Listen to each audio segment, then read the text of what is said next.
So 200 million girls and women worldwide live with the consequences of FGM.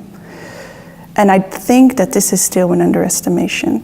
Well, my name is Anne-Marie Middelburg. I'm a consultant from the Netherlands working in the field of violence against women.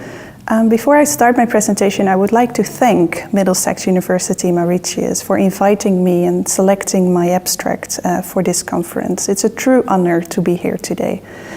I have a background in international human rights law, and my main area of expertise is in the field of harmful practices, mostly FGM, but also child marriage, other forms of violence. My PhD thesis focuses on FGM from a human rights law perspective in Senegal, and addressed the question whether international human rights treaties make a difference on the ground. After I completed my PhD research, which is interdisciplinary in nature, involving political science, anthropology, and law, I decided to fund my own business. And the past years I had assignments for the United Nations, for the EU, for civil society organizations and universities.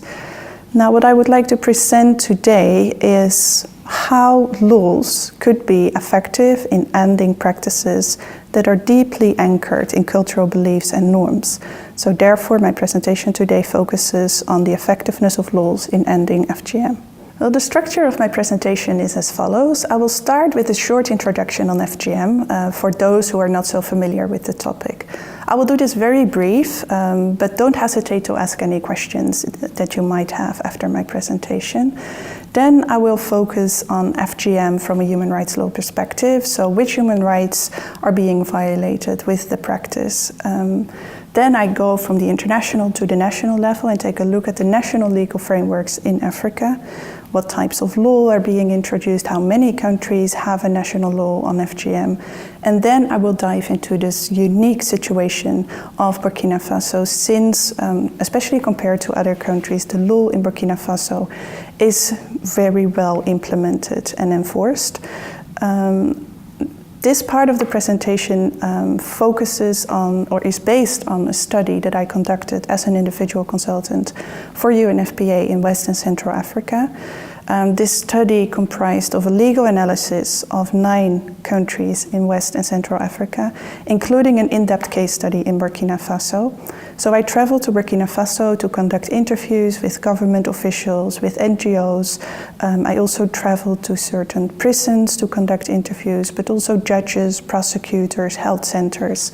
So interviewed all those persons, and that resulted in that report.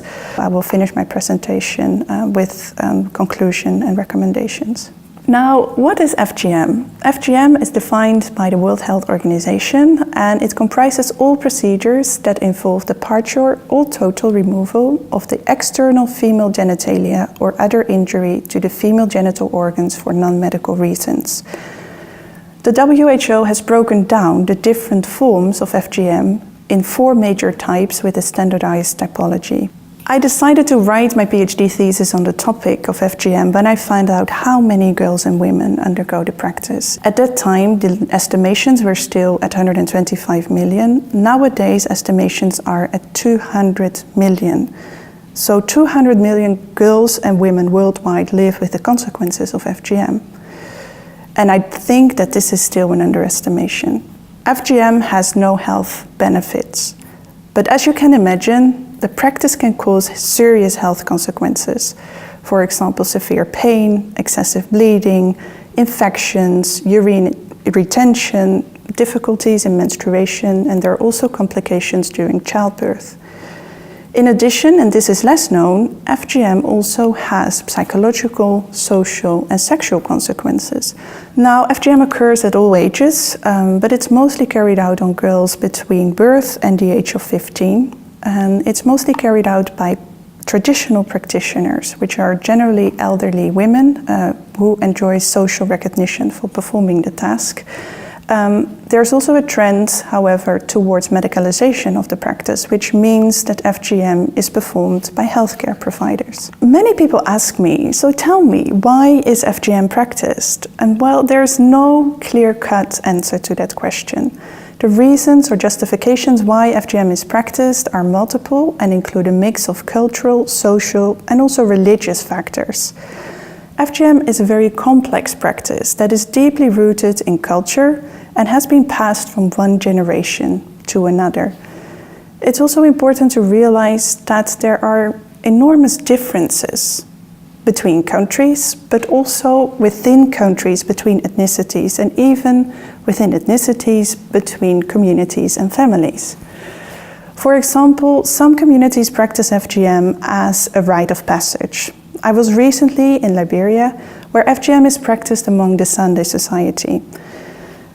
Young girls are taken to the bush, where they are taught local customs for sex education, feminine hygiene, housekeeping skills, all for them to prepare them for marriage. Now, as part of this traditional ceremony, they also undergo FGM. And the same is true for the Maasai in Kenya. Also for the Maasai, FGM is a rite of passage. However, when I was in Senegal for my PhD research, spending 5 months in the field, I found out that FGM is not a rite of passage at all. In many cultures, FGM is seen as an effective method to control female sexuality. Very often, FGM is a prerequisite to get married. For some people, it's religious obligation, or they see it as a religious obligation, although FGM is practiced across religion and there's no religion requiring FGM. And lastly, there are many myths and false beliefs associated with FGM. Now, FGM is classified as a harmful practice and a form of violence against women. In 2014, I wrote, together with a colleague from Fordham University, a paper that was entitled The Implementation of the International and Regional Human Rights Framework for the Elimination of FGM. This report provides more background information on how FGM was placed within the scope of international public law or international human rights law. So I will not focus on that too much now, but I would like to shortly address how the human rights framework is important in relation to FGM. So FGM violates a number of recognized human rights that are protected by international and regional human rights instruments. Now, which human rights are being violated? You could think of the right to be free from gender discrimination, the right to the highest attainable standard of health, the right to life, because unfortunately, sometimes the procedure results in death of the girl, the right to freedom from torture, cruel, inhuman, or degrading treatment or punishment, and also the rights of the child are important, since the practice is almost always carried out on children. These human rights are enshrined in various human rights treaties, and those treaties are legally binding upon states that have ratified and signed them. Among those are the Women's Rights Convention, the Children's Rights Convention, the 2 charters of the African Union, and the Maputo Protocol. Now, these human rights instruments contain provisions under which FGM constitutes a violation of human rights and obliges state parties to take measures to eliminate the practice. Now, for example, Article 5 of the Maputo Protocol emphasizes that state parties should prohibit, through legislative measures backed by sanctions, all forms of FGM. More specifically, states have a due diligence obligation to prevent, to protect, to investigate, prosecute, and punish those responsible, including private individuals, for those human rights violations. Now, apart from legally binding treaties, you also have soft law documents, such as general recommendations of the UN committees. You have resolutions, declarations, programs of actions, and action plans.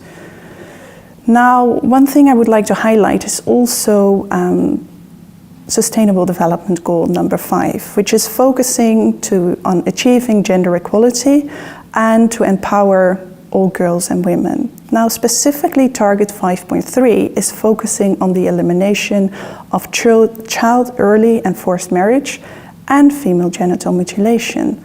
So that clearly shows the global consensus on the need to end FGM worldwide. Then we move from the international level more to the national level and the national legal frameworks in Africa. The first countries in Africa started to legislate against FGM in the 1990s. For example, Burkina Faso in 96, Senegal in 99, and most recently we had Nigeria and Gambia in 2015. A recent research project, of which I'm a big fan, I must say, conducted by 28 Too Many and the Thomson Reuters Foundation, which was published very recently in September 2018, shows that of the 28 African countries where FGM is prevalent, 22 have introduced national laws that condemn and prohibit the practice. So a lot of African countries have adopted national legislation. So they implemented actually the international human rights norms in national legislation. However, there are 6 countries where FGM is not criminalized, which means that in those 6 countries FGM is still legal. These countries are Chad, Liberia, Mali, Sierra Leone, Somalia, and Sudan. If you take a look at the type of laws in these countries, it differs a lot. So it could be a penal code, it could be a child protection law, it could be a Violence Against Women Act, a Reproductive Health Act. So you see many differences. And there are also a few countries that have adopted a specific national FGM law. For example, Guinea-Bissau and Kenya. If you take a look at all those national laws, there are important differences. First of all, there's a difference in terms of applicability. So FGM in Mauritania is criminalized by a child protection law, which means that FGM is only illegal among minors. In Nigeria, the Violence Against Persons Prohibition Act is a federal law, which means that all other states need to adopt their own laws. So it's not applicable nationwide. Then there are also differences in terms of the definition of FGM. Some laws really have a provision with a very clear and elaborate definition of FGM, while in other laws this is lacking. In some countries, the attempt to perform FGM is prohibited. In other countries, this is not the case. Then, interestingly enough, there is a huge variety in terms of penalties. So prison sentences vary from a couple of months to 20 years. In some countries, FGM is also sanctioned with fines, so ranging from $5 up to $3,000. And interesting to note are also the aggravating circumstances. So in most countries there is a higher penalty when FGM leads to death or disability of the girl.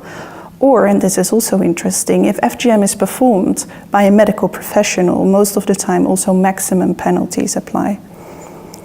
The offenders could be parents, of course the cutter, but also accomplices. So not only those who perform FGM are punished, but also those assisting, aiding, or requesting or arranging the act of FGM. One could think of the person who is contacting the cutter and making the appointment, or if you make your house available for the cutting to take place, or if you are physically holding the girl down. In some countries, the failure to report FGM to the authorities is also criminalized. Now, apart from these laws, in most African countries, you also have national action plans and national strategies. However, in most countries, these laws are hardly enforced, hardly implemented. There's an absence of prosecutions, and FGM is still practiced in most of the countries with impunity. If there are court cases, sentences are lenient and often suspended, and it's therefore no surprise that many people are critical about the impact and effectiveness of laws against FGM. Critics argue that the legal prohibition fails to act as a deterrent. It can be ineffective or even counterproductive.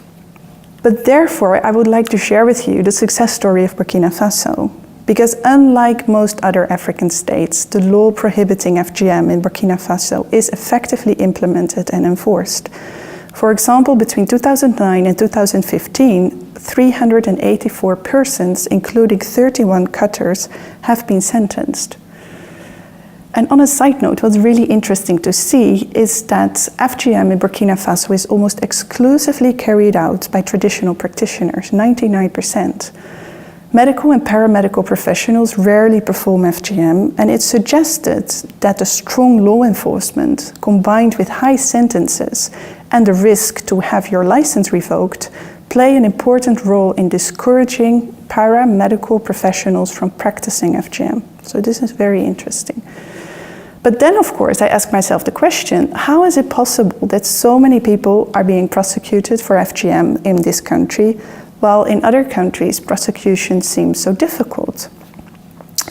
And I identified the following ingredients for success. Of course, in the first place, political will is important. In Burkina Faso, since the 1980s, there is a favorable environment for the elimination of FGM. This has been achieved through sustained efforts over a long time by the government.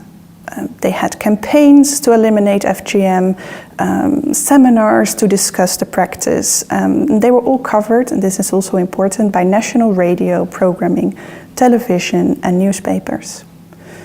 The second ingredient is there's a very strong institutional framework. It started with the National Committee to fight the practice of excision, which was later reverted into a National Council. And that National Council operates under the supervision and responsibility of the Ministry of Social Action and National Solidarity.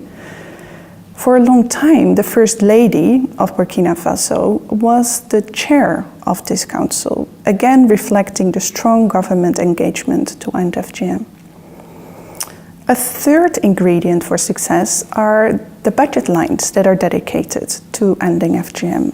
In many countries that I visited in the last years, you clearly see that there's a beautiful national law, there are beautiful national action plans and strategies, but then all of a sudden there's no budget allocated to fund the activities and all the plans. In Burkina Faso, there are budget lines dedicated to FGM, and this is really important. The fourth ingredient of success has to do with the fact that, of course, people, not only in the capital, but people in all communities need to know about the existence of the law, and they need to understand the law, which is the case in Burkina Faso. The latest statistics show that 92% of the people reported knowledge of the law. Many people do not speak the official language of Burkina Faso, French, so therefore the law has been translated in 4 local languages. In addition, if you consider the literacy rate, which is 36%, also alternative strategies have been used to inform and to educate the population about the law and about the harmful consequences. You could think of the radio, television, but also pamphlets and posters with drawings. Comedy and theaters and plays were used to provide information. A national telephone helpline called SOS Excision was also established to encourage people to anonymously report planned or completed cases of FGM. And this has proven to be a very successful tool. A real problem was that people did not want to report their neighbor, their family member to the police, even if they knew that a little girl was about to undergo the procedure. Now, this anonymous telephone helpline is really a powerful tool to overcome that problem. Another ingredient for success is the training of the justice sector. It was also one of the conclusions of my PhD research that this was lacking in Senegal. I spoke, for example, with a police officer in Senegal, and he told me, of course I know that I need to implement and enforce the law, that I need to arrest cutters, but I want my own daughter to be cut. In the 10 years after the adoption of the law, the same problems were there in Burkina Faso. Judicial staff was not convinced of the harmful effects of FGM and the benefits of ending it. So to increase the knowledge and discussion of FGM and the law, the National Council was starting to build the capacity of lawyers, the police, the gendarmes, the security officers, to ensure that they understand the need to apply the law. And it was very nice to see when I had interviews with lawyers in Burkina Faso that they actually became advocates against FGM in their own communities. Another important factor why the law is being effectively enforced are the community patrols. They're also referred to as mobile security teams. How does it work? Well, the police and the gendarme, they visit a village, most of the times with their motorbike. They go to the village, they raise the community's awareness about the harmful consequences of FGM and about the law, criminalizing the practice to discourage people and the population to perform FGM. Usually this task is taken by NGOs, but in Burkina Faso also the police and the gendarme is raising awareness on FGM. Another important contribution to the effectiveness of laws are the mobile community courts or public hearings. This is a very innovative way in Burkina Faso to combine awareness raising with law enforcement. So judges travel to the communities where the FGM took place, where the people have been arrested, and the court case is taking place there. So as you can imagine, the whole community comes, they're very interested in this big happening, and before the court case starts, the judge is going to explain the harmful effects of FGM, but also allows the community to ask questions about FGM. The judge explains then the harmful consequences, why FGM is a crime in the penal code of Burkina Faso. And then they start the court case, and the judge proclaims its verdict, which reinforces then the message that FGM is prohibited and that offenders will be brought to justice. Important aspect is that the media is always present during these public hearings. They are documenting the application of the law, which also again then increases its effect. Before I sum up, I would like to share with you some statistics in relation to the prevalence rates of FGM in Burkina Faso.